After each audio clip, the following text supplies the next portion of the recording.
Hello YouTube world, my name is Nicholas Montez and you're watching my YouTube channel, Nicholas Montez. Welcome back to another YouTube channel for everybody. I'm so excited to have you all back here together again. And in today's video, we'll be discussing the Fantastic Four films. We'll be ranking all four of them today, that's right. There's not really anything else I need to say, but before we get started, the fourth one is I'm going to rank in fourth place. It is going to be one that I haven't seen. And you probably could guess what that movie already is, so I'm just gonna go through number 4, and then I'll tell it, and then we can get started with the list after that.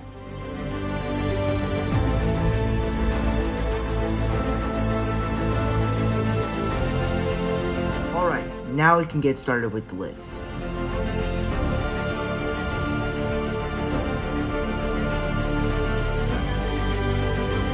Fantastic Four 2005. This movie is really enjoyable, but then it just has some flaws. On the positives, the characters just feel like they literally just came out of a comic book. With Thing, I thought that the way they made him the character of the film, they made him interesting because he was the lead character, and he was the character that probably had the most changes of all of the Fantastic Four characters. Where he looks different from all the other characters, where all the people look human, they look normal. This guy just looks like a rock monster, like Korg, except orange, and not that good looking. But I like the way that they did his story, and made it kind of like one of those classic stories, zombie movies, where they turn into monsters and people don't look at them as heroes. There's also some pretty cool action sequences. I mean, I know the film is weak on action, but for action sequences of themselves, some of them are actually pretty good. Especially when you get to the third act. And like just the way that they were being the Marvel Comics characters was just cool. And then Chris Evans as the Human Torch is of course just a very likable, fun character. Obviously, if he wasn't Captain America, I don't understand how I would never know about Chris Evans as Captain America and the Human Torch. But finally, I know. So, yeah. But yeah. So those are really all the positives on this film.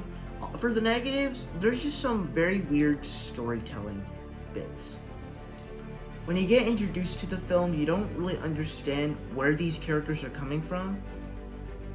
Cause like in the 2015 film, I feel like that when they did the origin, we got to know what these characters are like. Because if you're doing a Fantastic Four film, and especially if it's like the first film of your little franchise, you have to do some research on their characters. You gotta make them know why they're doing this. And in this film, you don't really, obviously, they're scientists. Reed Richards is a scientist, so obviously he does scientist things and he wants to go up to the moon with his friends. But I'm not really sure. I just don't think it's explained very well. And then also, pretty much after they get their powers, they literally kind of act like heroes. Like, Johnny is extremely, like, so self-absorbed that he likes being loved by everybody.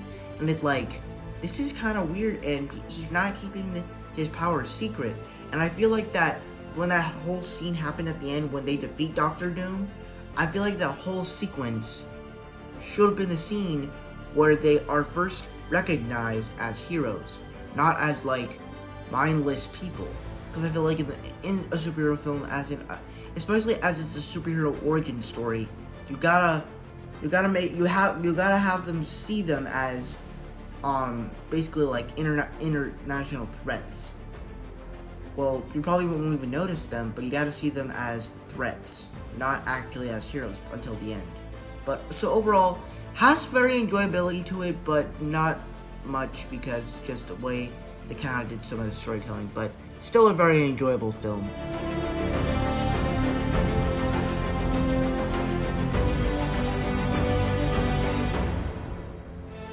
So the 2015 film of Fantastic Four 2015, I actually enjoyed. Now, I'm not saying it's perfect, it's not great, but it's pretty good.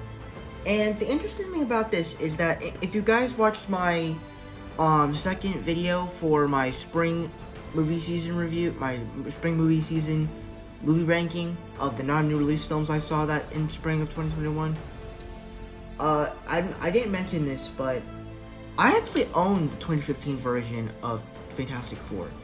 I'm not sure why, but I had an urge that I wanted to watch it. But ever since I had it, I have never watched it in my life. I'm not sure where it is.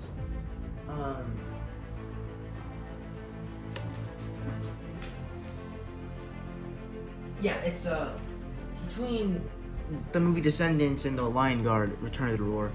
But anyways, once again, what I think this movie does nicely is that they kind of introduce you to these characters.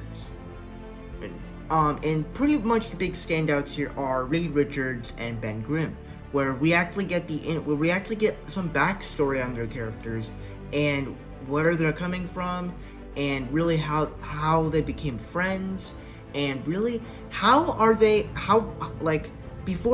before the whole Fantastic Four was started, how did they become like pals before they became friends with Johnny Storm and Sue Storm. So that was like some cool backstory on them. And then like they have to do a science project, but they get disqualified because I guess the people don't believe in like advanced technology or something. So then Sue Storm and Johnny Storm's dad brings them in, and honestly that idea just seems so cool, where he's taking different types of people and he's making them into superheroes and stuff like that, scientists. Honestly, that is one of the coolest things I've seen. And then I thought that the idea of the moon, of them going to the moon, is actually a little bit cleverer than this film, than the other film. And then when Doctor Doom fell into the machine, into that planet thing, honestly, I kind of felt like, when he fell in, you obviously didn't know you obviously knew he wasn't gonna die because he's the villain of the movie, so he obviously has to come back. So it didn't really set up his character that well. But technically this movie does have some cool action sequences, especially when you see some sequences of them fighting bad guys, because they do fight bad guys in this film, not together, but they do fight bad guys. But one thing I don't really like is that once they get their powers, it like shifts to like 1 year later, and they're like government property. They're government superheroes. And it's like, I mean, I understand they have to use their powers for something, but that's not really what the 2005 film did. Now I know, I can totally understand that both of these films, the 2005 one and this one, they're both very different films. But I feel like the 2005 one, because it was an earlier film, I feel like that they copied the comics more than this film. This doesn't really feel like a comic book film, the 2015 one. But I don't know. It's just, I don't understand. You shouldn't really use your powers, because like that's not what the Fantastic Four in 2005 did at all. They weren't really planning on saving people until they stopped Doctor Doom. They were just people with conditions that needed to be cured. Well, that's what they thought. But overall, it has some cool action. some pretty cool ways to retell the story of Marvel's first family, and overall just a pretty good movie. But it's still not great.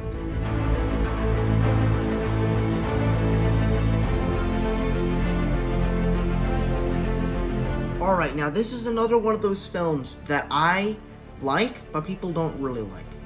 On one hand, the idea of... Now, to be clear, I know that there's a lot of ideas in this film with the wedding and the government wanting Reed to focus on this science thing, Silver Surfer coming, Galactus coming. So there's a couple ideas in this film that work. And then you have Johnny trying to hypnotize Powers, Doctor Doom coming back. It does have a lot of ideas, but I think I think really the main idea is just is Silver Surfer and Galactus. No one is really worrying about Doctor Doom. And I mean, yeah, sure, it has a lot of ideas in the film, but I kind of think that the way it's executed with the Silver Surfer storyline was kind of cool. So let's talk about it. So Johnny Storm, when he gets this power thing where he switches powers with the different characters of Fantastic Four, honestly, those scenes, whatever that happened, it was hilarious. Like when he turned into the thing, it was hilarious. And then when he switched powers with Sue, it was so funny because it was like, you think? It's so funny. And also, what this film does also so well is that it's just mildly enjoyable. Like, it's just so rewatchable, and that this is probably the most rewatchable of the films. And like, because you don't really have a threat in this movie, so the way they have to do the third act is to bring back Doctor Doom. And honestly, I didn't really think the third act of this film. Granted, it was cool. Johnny Storm actually got to use all of the Fantastic Four's powers with Mr. Fantastic's arms, the Thing, and Sue Storm's powers. But I don't really think that, because if you're doing a villain story that's gonna bring in Galactus, I understand he can switch powers, but stopping Doctor Doom again doesn't really feel like the right thing to do, because you already did that in the first movie. So I feel like that was kind of like some lazy writing. But let's talk about Silver Surfer. So Silver Surfer, I actually really liked him in this film. He's probably my favorite character in the entire movie, other than Johnny Storm, where he was I thought he was the second best character, where he kind of had some depth. And I kind of like that theme in the movie with him, where you can have a choice. You don't have to follow people's orders or rules.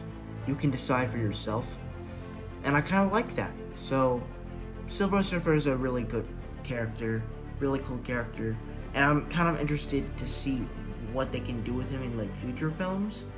I know they're not gonna make another Fantastic Four film, but if they decide to add him in the second MCU Fantastic Four movie, or just another Fantastic Four film, or another Marvel movie, I'll be interested, and probably I'll be there. But yeah, so pretty good action. And also another thing I liked about the film is that I liked the way we got to see these we got to see these characters. We got to see these characters be the hero of their town. It was kind of cool the way they did that. And but also this movie has some awkward moments. There's a scene where Mr. Fantastic is dancing, and it's this is so weird, but it's funny at the same time. Oh, and also, Johnny Storm cracks another joke about the Thing, which was also funny. And then whenever the wedding scenes happen, whenever it tried to happen, I don't think it really worked, because honestly, but you gotta be honest, that's kind of something that would happen to superheroes, to a wedding that is dedicated to superheroes that are people that are superheroes. But that it makes sense. So that's my ranking of all 4 Fantastic Four films. Thank you guys so much for watching. I hope you enjoyed. Don't forget to like, comment, and subscribe. My Instagram is Marvel6 and my TikTok name is Marvel1Fan. If you guys don't understand those names, head to my about section so you can follow me on all social medias. I'm also on Letterboxd. It's the same name as my Instagram, Marvel_6_, and I'll see you guys in the next video. Bye.